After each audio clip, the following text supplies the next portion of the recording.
আরজি করের প্রাক্তন অধ্যক্ষ সন্দীপ ঘোষের বাড়িতে ইডি হানা। শুক্রবার সকালে ঘড়ির কাঁটায় 6:40 নাগাদ সন্দীপের বেলেঘাটার বাড়ির সামনে হাজির হন ইডি আধিকারিকেরা। সঙ্গে রয়েছে কেন্দ্রীয় বাহিনী। প্রায় 3 ঘন্টা পর ভেতরে প্রবেশ করতে পারেন আধিকারিকেরা। চলছে তল্লাশি। সন্দীপের পাশাপাশি হাওড়ার বিপ্লব সিংহ, কৌশিক কোলে ও সুভাষগ্রামে প্রসূন চট্টোপাধ্যায়ের বাড়িতেও তল্লাশিতে ইডি। আরজি করের আর্থিক দুর্নীতি মামলার তদন্ত ভার পেয়েছে সিবিআই। এদিকে ইডির তরফে সন্দীপের বিরুদ্ধে ইসিআইআর করা হয়েছে। এরপরই তদন্তে ঝাঁপিয়েছেন ইডির আধিকারিকেরা। শুক্রবার ভোর 6:40 নাগাদ সন্দীপের বেলেঘাটার বাড়ির সামনে হাজির হন ইডি আধিকারিকেরা। দেখেন মূল দরজায় ঝুলছে তালা। প্রায় 7:45 পর্যন্ত সেখানে অপেক্ষা করেন আধিকারিকরা। এদিকে বাড়ি ফেলে তারপর কেন্দ্রীয় বাহিনী। এক পর্যায়ে সন্দীপের বাড়িতে ঢুকতে না পেরে ফিরে যান আধিকারিকেরা। এরপর ফের বেলেঘাটায় যান ইডি অফিসাররা। 9:15 নাগাদ দেখা যায় চাবি নিয়ে বাড়িতে পৌঁছেছেন ধৃতের স্ত্রী। তিনি দরজা খুলে দিতেই শুরু হয় তল্লাশি।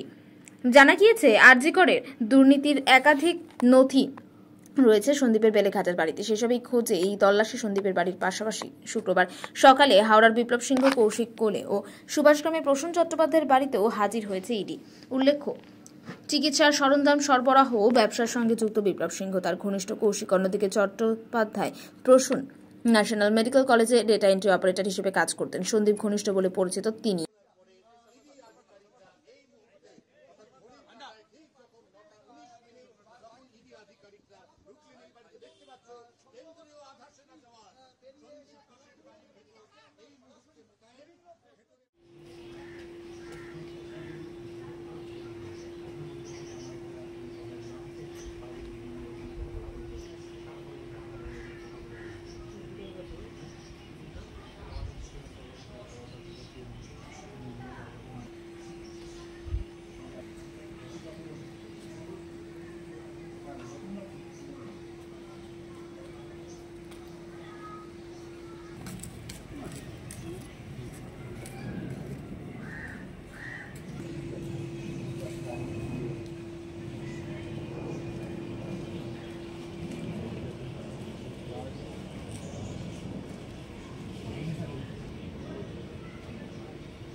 WhatsApp चालू है ना?